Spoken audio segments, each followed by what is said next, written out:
dumbest thing someone said while being 100% serious. So I started rock climbing about 6 months ago because my therapist was like, you need a hobby that isn't just scrolling TikTok until 3 a.m. And honestly, she was right. Anyway, I've been going to this indoor climbing gym pretty regularly, and I'm still very much a beginner, but I'm getting better. Last week I'm there doing my thing, and this guy, let's call him Marcus, who I've seen around a few times, comes over while I'm chalking up my hands. He starts making small talk, which, whatever, I'm not super social at the gym, but he seemed nice enough. Marcus asks if I'm new to climbing, and I tell him yeah, about 6 months in. He nods all knowingly and goes, I've been climbing for 3 years, I could give you some pointers if you want. I wasn't really looking for help, but I figured why not? Maybe I could learn something. So we're climbing side by side on these beginner routes, and he's talking the entire time about how he's basically a semi-pro, and how he almost made it onto this competitive team, but had to turn it down because of his incredibly demanding schedule. Red flags were starting to pop up, but I was trying to be nice. Then we take a water break, and he asks where I'm from originally. I tell him I grew up in Minnesota, but moved here for college and stayed. And he gets this super excited look on his face and goes, oh my god, I love Minnesota, the beaches there are amazing. I literally just stared at him. For those who don't know, Minnesota is landlocked. Like, completely. We have lakes, sure, but we're not exactly known for our beaches. So I figured maybe he was confused and meant Michigan or something. I gently correct him like, I think you might be mixing it up with another state. Minnesota is landlocked, we don't really have beaches in the traditional sense.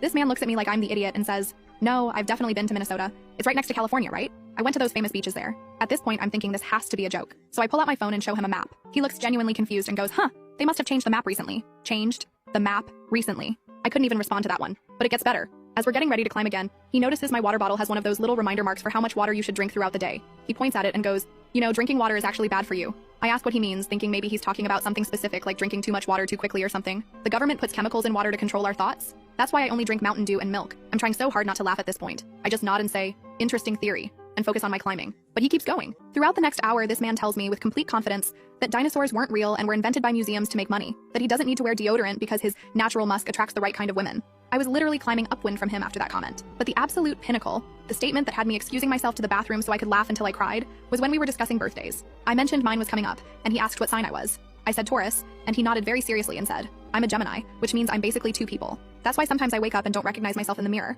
It's my other personality taking over. My doctor says it's just morning grogginess, but he doesn't understand astrology like I do. I literally had to bite my tongue to keep from losing it. When I was leaving, he asked for my number. When I politely declined, he looked genuinely confused and said, but I just taught you so much about the world? Yes. Yes, you did, Marcus. You taught me that some people can function in society while believing the map of the United States was recently redesigned and that the moon has an on-off switch.